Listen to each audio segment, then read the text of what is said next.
Film one नेनो कार्डिने की कहानी शुरू होती है एक छोटे लड़के के साथ जो बार बार एक ही सपना देखता है कि उसके माता पिता की हत्या हो गई है।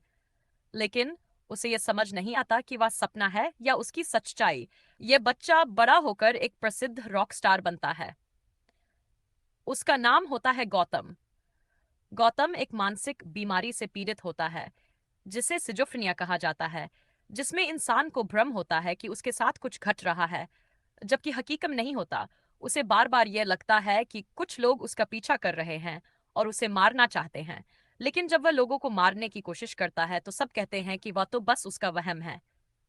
उसकी जिंदगी और भी ज्यादा उलझ जाती है जब एक टीवी पत्रकार समंथा यानी साक्षी उससे मिलती है और उसका इंटरव्यू लेने लगती है। इंटरव्यू के दौरान गौतम कहता है कि उसके माता पिता की हत्या हुई है और वह बदला लेना चाहता है। साक्षी पहले तो उसे पागल समझती है, लेकिन धीरे धीरे जब वह भी उन्हीं चीजों को महसूस करने लगती है जो करता है, तो उसे लगता है कि शायद गौतम जो कह रहा है वह सच है। गौतम को बार बार एक आदमी दिखाई देता है जो उसे लगता है कि उसके माता पिता का कातिल है।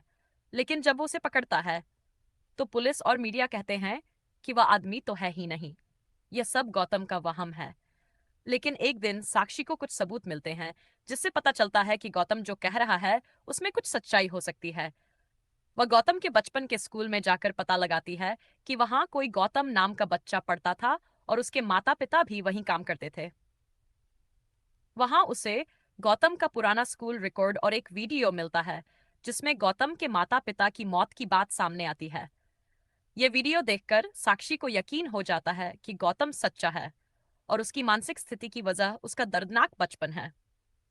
धीरे धीरे कहानी फ्लैशबैक में जाती है जहां गौतम के पिता सुरेंद्र एक वैज्ञानिक होते हैं जिन्होंने एक खास किस्म के बीज बनाए थे जो फसल की उत्पादकता को कई गुना बढ़ा सकते थे। लेकिन कुछ लोग इस तकनीक को हथियाना चाहते थे ताकि वे पैसे कमा सकें। सुरेंद्र इन लोगों को रोकना चाहते थे, लेकिन एक साजिश के तहत उनकी पत्नी और उन्हें मार दिया गया और गौतम को जिंदा छोड़ दिया गया ताकि कोई गवाह न बचे। लेकिन बच्चा गौतम यह सब देख चुका था। यह सदमा पर इतना गहरा असर डालता है कि वह मानसिक रूप से बीमार हो जाता है और उसकी याददाश्त भी कमजोर हो जाती है। अब वर्तमान में गौतम को धीरे धीरे सब याद आने लगता है और वह अपने माता पिता के हत्यारों को पहचानने लगता है। वह एक एक कर उन सभी को खोजता है और सबूत इकट्ठा करता है। इसी क्रम में उसे पता चलता है कि उसे जिन लोगों पर भ्रम हो रहा था वे असल में वही लोग थे जिन्होंने उसके माँ बाप को मारा था। गौतम अब पूरी तरह होश में आता है और एक्शन मोड में जाकर बदला लेना शुरू करता है। वह हर एक दुश्मन को खोजकर मारता है और अंत में असली विलेन अनिल करवालकर को ढूंढ निकालता है जो इस पूरी साजिश का मास्टरमाइंड होता है। एक जबरदस्त क्लाइमैक्स में गौतम अपने पिता की रिसर्च को उजागर करता है और साबित करता है कि उसके माता पिता निर्दोष थे और उन्होंने समाज के लिए जो काम किया था वह दुनिया को फायदा पहुंचा सकता था। आखिर में गौतम अपने माता पिता की कब्र के पास जाता है और वादा करता है कि वह उनके सपनों को जिंदा रखेगा और खुद को कभी कमजोर नहीं होने देगा।